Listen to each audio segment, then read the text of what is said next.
Iran and Oman appear to be nearing a deal for managing traffic through the Strait of Hormuz. But Tehran insists this framework is not a full reopening of the strait. President Trump told reporters yesterday he didn't want to say that a deal had yet been reached over the vital waterway, but he insisted it's, quote, sort of open right now. We control it, but they can always shoot something. They always have something or drop a mine. And if you have one mine sitting out there, you sort of mess things up because people don't want to take their billion-dollar boats and accidentally get hit by a mine. But I think we're doing very well. Meanwhile, the president insists that he is, quote, extremely happy with Defense Secretary Pete Hegseth. He is dismissing a report in the Washington Post that claims he was clashing with the secretary at Camp David last week over munitions shortages. The president called it completely false. Now, Mr. Trump has denied reports that the U.S. military is running low on some munitions because of the war with Iran.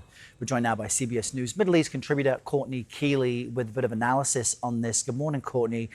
What are we hearing about this potential deal between Iran and Oman on the Strait? What does it do and what doesn't it do?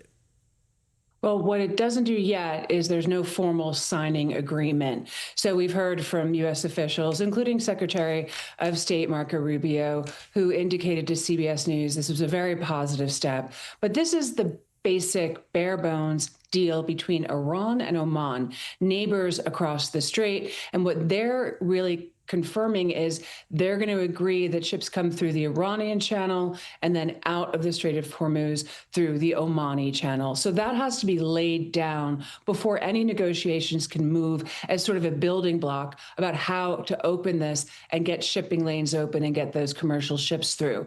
So if Iran and Oman looks very likely that they've agreed to this, U.S. officials are involved in a broader network of countries that are all trying to get the peace deal, actually the memo of understanding back on track. Unfortunately, the memo of understanding for the U.S. really left a broad statement open for interpretation in Article 5 that basically said that Iran would be in charge, if you want to interpret it, of the Strait of Hormuz. That's how they interpret it. That's where the problem has been.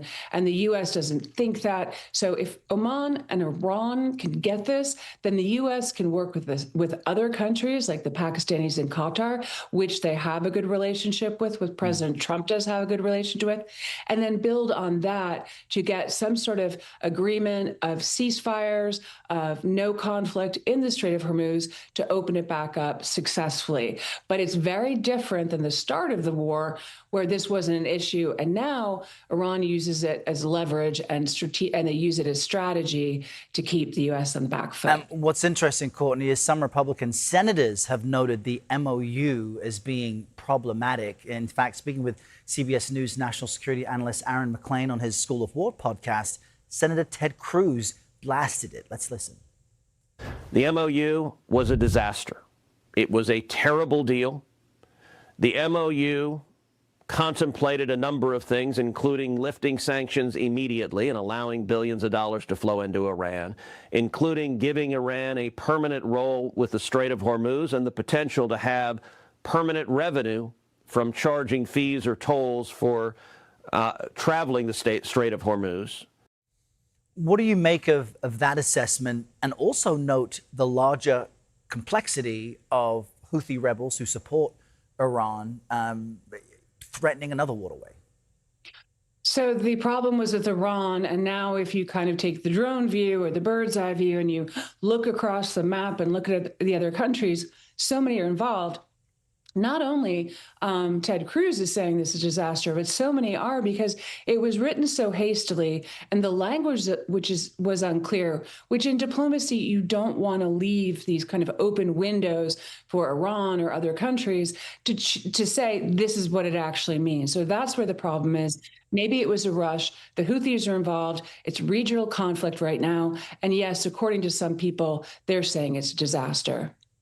All right, Courtney Kealy, live for us, giving us some analysis on this really important story. Courtney, thank you.